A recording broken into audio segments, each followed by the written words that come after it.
السلام عليكم، عاملين ايه؟ يلا اعملوا لايك بقى وتعالوا نشوف الوصفه بتاعت النهارده ايه. هنعمل وصفه حلوه جدا اتشهرت في الاونه الاخيره يعني، فتعالوا نعملوها بطريقتي. سامحوني على التصوير، بس ما كانش معايا امكانيه ان انا ايه كده يعني. كده تتقبلوني يعني. معايا حله على النار، حطيت فيها حبه زيت محترمين، ونزلت عليهم بصلتين مفرومين ناعم، وهقلب البصل كده لحد ما يدبل معايا، ياخد لون خفيف كده، و ما يغمقش قوي، ياخد لون خفيف بس. تمام.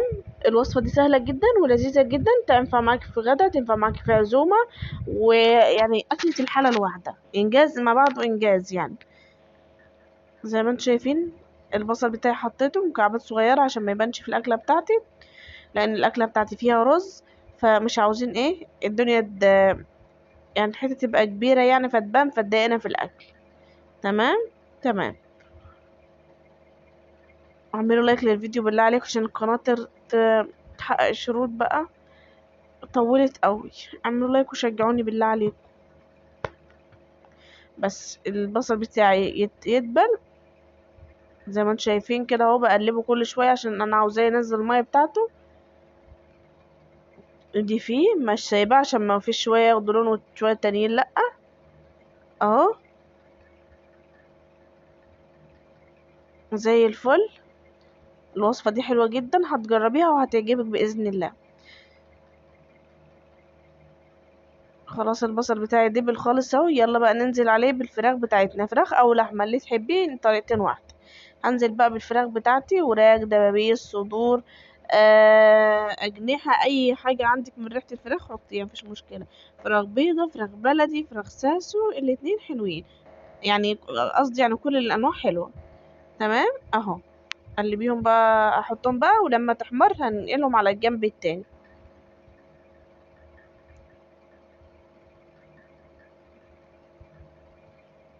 هنا بظبطهم، والنار عالية تحت منهم علشان ما ينزلوش المية بتاعتهم وينشفوا مني. تاخد لون من الناحية التانية وإيه، وهقلبها على اللي بعد كده. تمام. تمام. مفيش اهو، ماشيين مع بعض واحدة واحدة وسهلة جدا. اعذروني على تصوير الفيديو ده، بس والله العظيم ما كان في امكانية ان انا اصور اكتر من كده. انا عرفت ايه اللي عرفت عملته وخلاص. اهو.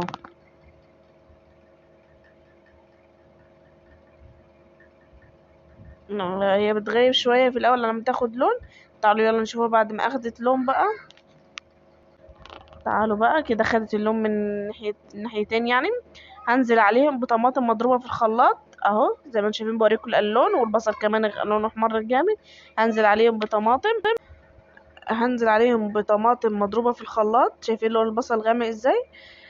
انا كل ده ما حطيتش بهارات ولا حطيت حاجة. عايزة تتبلي في الاول تتبيلي، عايزة تتبلي في الاخر تتبيلي، نتيجة واحدة والله. هنزل عليهم بطماطم، دي الطماطم اللي كنت مسبكاها وشيلها في الفريزر، فهحطها في الكيس دي كده.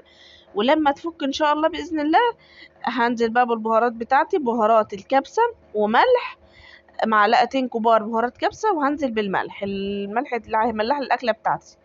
وبعد كده لما الفراخ بتاعتي تدخل في السوا، هنزل عليها بالرز. تمام. انا بقول لكم الخطوات دي بسبق الاول، لان اعتقد ان الجزئيات دي مش متصوره. اهي الطماطم فكت معايا، هنزل عليها بالطماطم، معيار الرز بتاعي زي ما بحب يعني. وهنزل بالبهارات، عودين قرفه، واتنين لومي كده مجفف، والبهارات، بهارات الكبسه زي ما انتم شايفين اهو. وهظبط الملح. ولما الفراخ بتاعتي تدخل في السوا، هنزل عليها بالرز بتاعي. الرز بتاعي رز بسمتي. تمام. هنزل عليه بالرز واظبط الميه، واول ما يشرب الميه بتاعتي هدي النار لحد ما يستوي، وهوريك شكله لما يستوي عامل ازاي. اعذروني، انا اسفه انا اسفه انا اسفه عن على طريقه التصوير، بس اللي عرفت اقتبسه ده، لان كانت الدنيا متلخبطه عندي على الاخر يعني. فاعذروني، واعملوا لايك للفيديو، كل اللي يشوف الفيديو ده يشجعني بلايك. تمام. اهو. تمام. فاعذروني بالله عليكم. احط بقى الميه بتاعتي، وزي ما قلت لكم الفراخ تدخل في السوا، هنزل عليها بالرز بتاعي واهدى النار، اعلي نار لما الرز يشرب، وبعد كده اوطيه خالص لحد ما الفراخ بتاعتي ايه، لحد ما الرز والفراخ يستووا مع بعض. هوريكم النتيجه بتاعته، حلوه جدا. اعذروني اعذروني، انا اسفه منكم بجد بالفيديو ده. اللي عايز يسالني على حاجه يسالني. اهو الرز بتاعي كان استوى خلاص. اقسم بالله كان تحفة جدا. شايفين لونه حلو ازاي؟ لذيذ بشكل مش طبيعي اهو. الكاميرا ظلمة وظلمة لونه، انا بحاول اوضح بس مش عارفة اهو بمسح الكاميرا. يعني اللون ده اوضح شوية عن اللي فات.